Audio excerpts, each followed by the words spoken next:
Joining me today on Blackbird TV, this another segment on restaurants, and Neal Sherman from TAGeX Brands, one of the largest in the universe. It's selling used restaurant equipment.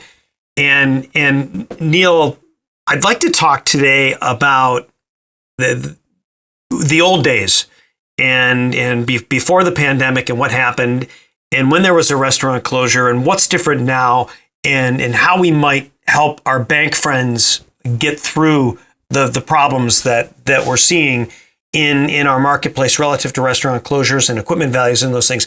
So how is it different now? What used to happen when a restaurant closed and a bank was involved? Thank you, David, for having me on. It reminds me of dog years, right? Pandemic years. Like 1 year in a human's life is like 7 dog years. I think 1 year in a pandemic's life is like, 20 for some people. This is dog, and there are dog years. They are dog years. Definitely dog years. Way back when, 12 months ago, before the pandemic, bankers had options.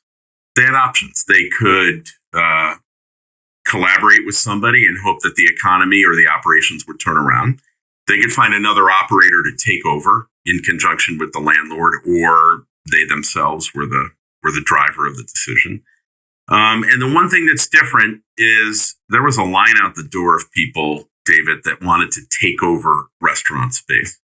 Something about restaurants is always appealing to people. You're one of the, key guys on turnarounds, right? And you could always put another operator in there and try to make it work. You rebrand it, you paint it, you make it a little bit different, you give it a different theme, but the kitchen's the kitchen, and you maintain all that in place value to all those assets. All right. Correct. And you bring in a new operator. Maybe the operator was an assistant chef or something else, didn't own the location. And you got a good shot at it if they're a good operator, unless the location is a complete dog. And what's happened is, due to a lot of things, the pandemic has shortened that line. There's not as many people lining up and to open up a restaurant or to take over a restaurant. And as a result of that, the options for the bankers have narrowed. They can either choose to try to keep somebody operating, because as the mob says, dead men don't pay. So if you put somebody out of business, you can't necessarily generate a return on your, the debt affiliated with equipment, or if you're the landlord for rent.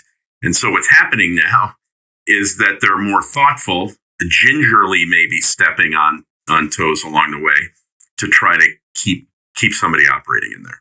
Because the option, as the number of buyers for equipment declines on a macro basis, is that they're going to have to deal with an empty space for a long period of time. What's happened, interestingly, in some of the bigger cities, marquee places, Boston, Chicago, Los Angeles, marquee locations, the landlord is saying, I'm going to mothball this. I'm not going to bring in anybody to liquidate it. I own this building. I'm going to ride this thing out. Just shut it down, drain the pipes, and wait till this comes out. If they own the real estate. More dog years, and then we'll open it back up again. I'm not suggesting that's the right strategy, but it's what's being done. And the landlord's doing that, and the bank goes along with it. And so long as they can kick that can down the road a little bit, perhaps, there's better days ahead. So the alternative to doing that, if the landlord needs to relet the space, or the bank needs to close the loan and get it off their, whatever they need to do, is you either sell it in place with the cooperation of the landlord, or you have to drag it all out and put it in a warehouse and sell it, and that's expensive. So there's some deep dive on the analysis as to the cost to benefit of those, which is beyond the scope of this conversation, but things to consider and things to talk about as you work through these. But if I'm hearing you right, perhaps the best thing for these people to do is wait it out a little longer. Try to hang in there. So much has changed. It's interesting.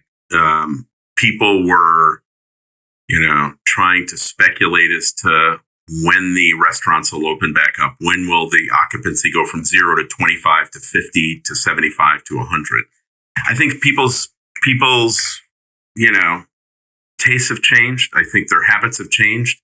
I think there's some people that were forever affected by this, and other people are just, get me out of the house. I need to go out and have social interaction. And after a year, and I'm in the restaurant business, and I'm a big advocate of all restaurant operators. My wife and I, when we became empty nesters, once or twice a week, we'd go sit at the bar and have a drink and, eat at the bar.